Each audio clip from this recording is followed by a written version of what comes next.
और उसका फिर हम कार्डियक आउटपुट की बात करें तो देखिए कार्डियक आउटपुट क्या होता है कि 1 मिनट में ना, यहाँ पे देखिए 1 मिनट में जो ब्लड हमारा हार्ट पंप करता है इसी को हम कार्डियक आउटपुट बोलते हैं।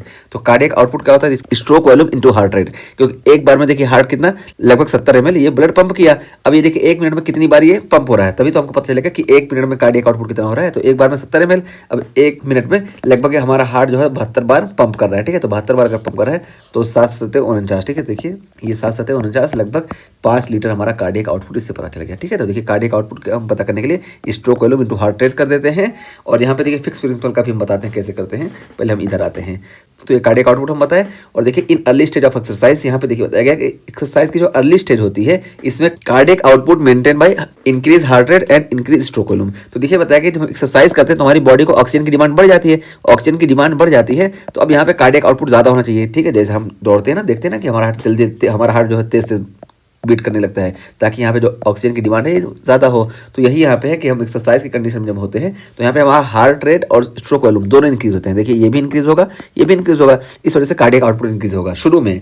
लेकिन बाद के स्टेज में क्या होता है कि cardiac output maintain by increase heart rate only. तो कार्डियक आउटपुट जो होता है सिर्फ हार्ट रेट से ही मेंटेन होता है। क्यों? क्योंकि देखिए हार्ट भी तो एक अपना इसकी कैपेसिटी है ना कि यहाँ पे हार्ट अब बहुत ज़्यादा तो स्ट्रोक वॉल्यूम नहीं बना पाएगा, क्योंकि हार्ट भी एक लिमिटेड उसमें स्पेस में है। इस वजह से बाद में जब आप बहुत ज़्यादा एक्सरसाइज करोगे तो यहाँ पे हार्ट का मैक्सिमम जब ये स्ट्रोक वॉल्यूम जनरेट कर लेगा उससे ज़्यादा भी इंक्रीज नहीं होगा, सिर्फ ये क्या करेगा हार्ट रेट इंक्रीज होगा। और हार्ट रेट इंक्रीज होगा तो यहाँ पे ज़्यादा ब्लड इधर आएगा। तो यही यहाँ पे बताया गया कि अर्ली स्टेज में हमको हार्ट रेट और स्ट्रोक वॉल्यूम दोनों में इंक्रीजमेंट देखने को मिलता है क्योंकि दोनों के अंदर कैपेसिटी होती है। लेकिन लेट स्टेज में क्या होता है कि स्ट्रोक वॉल्यूम इंक्रीज होने की कैपेसिटी खत्म हो जाती है लगभग। तो इस वजह से सिर्फ हमको हार्ट रेट इंक्रीज देखने को मिलता है और स्ट्रोक वॉल्यूम जो होता है ये प्लेटो स्पेस में चला जाता है। ठीक है, तो स्ट्रोक वॉल्यूम हमारा प्लेटो स्पेस में चला जाएगा, इसमें नहीं कोई इंक्रीज देखने को मिलेगा, हार्ट रेट ही हमारा इंक्रीज होता रहता है। और उसका फिर देखिए diastole is shorten with increase heart rate. यहाँ पे देखिए बताया गया कि जब हमारा हार्ट रेट इंक्रीज होगा ना, देखिए जब हार्ट तेज तेज पंप करेगा तो डायस्टॉल क्या होगा, कम हो जाएगा ना, क्योंकि इसको फैलने का यानी इसको रिलैक्स होने का टाइम कम मिलेगा। तो इस वजह से क्या होगा कि डिक्रीज डायस्टोलिक फिलिंग टाइम। तो जब ये जल्दी जल्दी पंप करेगा तो इधर से जो ब्लड आ रहा है जब बहुत तेज नहीं आ पाएगा ना, क्योंकि जैसे हल्का से रिलैक्स हुआ फिर कॉन्ट्रैक्ट करेगा, हल्का से रिलैक्स फिर कॉन्ट्रैक्ट, ऐसे ऐसे होगा। तो यही यहाँ पे बताया गया कि डायस्टोल जब शॉर्ट होगा तो डायस्टोलिक फिलिंग टाइम जो होगा ये कम हो जाएगा। इस वजह से हमको स्ट्रोक वॉल्यूम और कार्डियक आउटपुट ये दोनों कम देखने को मिलता है। लेकिन ये बहुत जब हार्ट रेट तेज हो जाता है ना तब ऐसा देखने को मिलता है। हार्ट रेट बहुत जब ज़्यादा तेज हो जाए जैसे टेकिकार्डिया वगैरह कंडीशन में यहाँ पे बताया गया ना कि वेंट्रिकुलर टेकिकार्डिया हो गया तो यहाँ पे वेंट्रिकल बहुत तेजी से कॉन्ट्रैक्ट करेंगे और बहुत तेजी से कॉन्ट्रैक्ट करेंगे तो इधर से ब्लड आ ही नहीं पाएगा। जब नहीं आ पाएगा तो स्ट्रोक वॉल्यूम वगैरह कम हो जाएगा।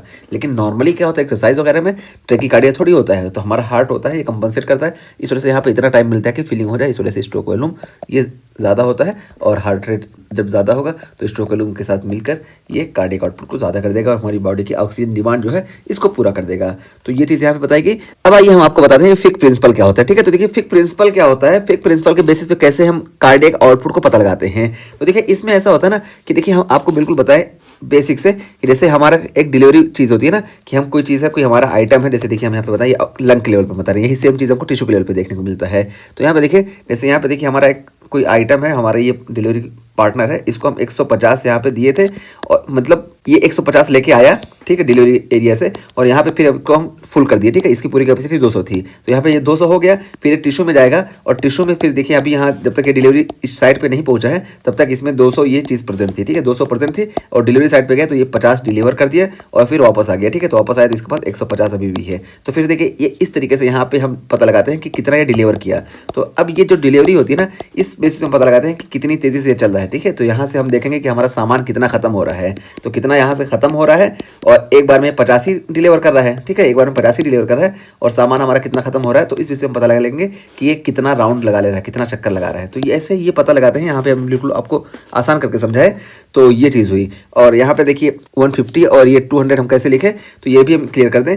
तो देखिए जब हमारा ब्लड 100% ऑक्सीजन सेचुरेटेड होता है ना तो यहाँ पे पर डेसीलीटर 20 ml ऑक्सीजन कंटेंट होता है। तो यानी 100 ml में 20 ml जो होता है ये हमारा ऑक्सीजन होता है। तो 1000 ml में हम बात करें तो क्या करेंगे कि 20 × 10 जब करेंगे तो 1000 ml में हमारा 200 ml ऑक्सीजन होता है। ठीक है, तो 1 लीटर ब्लड में 200 ml ऑक्सीजन होता है और जब ये डिलीवर हो जाता है तो यहाँ पे देखिए 50 ml ऑक्सीजन बचता है पर डेसीलीटर। तो 50 × 10 हम करेंगे तो पता चला कि जो ये वेनस साइड में ऑक्सीजन कंटेंट होता है, ये हमारा 150 ml होता है, ठीक है। तो इस बेसिस पे हम निकालते हैं, ये चीज़ हम यहाँ पे बता दिए। अब देखिए क्या होता है यहाँ पे फिक प्रिंसिपल में कार्डियक आउटपुट को हम निकालते हैं रेट ऑफ ऑक्सीजन कंजम्पशन। तो देखिए यहाँ से हम बता रहे हैं ना कि ऑक्सीजन कितना हम दे रहे हैं, हमको पता चल जाता है, हमारी बोतल है तो यहाँ से हम बोतल में जान जाते हैं कि हमारा मान लो यहाँ पे 5 लीटर था, तो 1 मिनट में हमने देखा कि यहाँ पे हमारा एक फिक्स अमाउंट में खत्म हो गया। तो इस बेसिस पे हम यहाँ पे ये कर लिए और यहाँ पे देख लिए कि ये कितना लेके जा रहा है और कितना लेके आ रहा है वापस, ठीक है। तो जितना डिलीवरी हो रही है हमको इससे से पता चल जाएगा।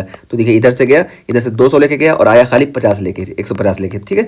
और यहाँ पे जो हमारा ये है, ये हम इस बेसिस पे निकालते हैं। तो देखिए रेट ऑफ ऑक्सीजन कंजम्पशन हमको यहाँ पे इस बोतल में पता चल जाता है कि 1 मिनट में हमारा 50 ml जो भी खत्म हो रहा है, ठीक है। 1 मिनट में 250 ml हमारा लगभग खत्म हो रहा है। तो नॉर्मली 250 हमारा अगर खत्म हो रहा है तो देखिए ऐसा क्या है कि 250 1 मिनट में हमारा ऑक्सीजन कंज्यूम हो रहा है, हमको इस बोतल से पता चल रहा है। और दूसरी चीज़ आर्टेरियल ऑक्सीजन कंटेंट, तो आर्टेरियल ऑक्सीजन कंटेंट की हम बात किए ना कि यहाँ पे देखिए हम बताया कि पर लीटर जो होता है ये हमारा 200 ml होता है। तो ये हो गया हमारा 200 ml और फिर हम यहाँ माइनस कर देखिए मतलब एक डिलीवर कितना कर रहा है वही तो हम यहाँ पे देखेंगे ना। तो डिलीवर यहाँ पे जो कर रहा है, ये जब ऑक्सीजन कंटेंट को वेनस कंटेंट से माइनस करेंगे तो हमको डिलीवरी वाला पता चल जाएगा। तो देखिए ये जो हम भेजे थे यहाँ से और जो ये वापस लेके आए 150 वापस लेके आया, तो देखिए 250 ml ये हमारा हो गया। और उसके अलावा देखिए ये जो डिलीवरी कर रहा है ये हमारा कितना हुआ 50, जो डिफरेंस यहाँ पे आ रहा है, हम यहाँ पे डिफरेंस बताए ना 250 माइनस 150, तो ये डिफरेंस हमारा 50 हो गया। तो 50 को जब इससे करेंगे तो ये हमारा आ जाएगा 5 लीटर, ठीक है। तो 5 लीटर पर मिनट हमारे कार्डियक आउटपुट इस हम फिक प्रिंसिपल से आपको कैलकुलेट करके बता दिए, ठीक है। तो ये हमारा फिक प्रिंसिपल हो गया। और उसके बाद फिर हम बात करते हैं पल्स प्रेशर की।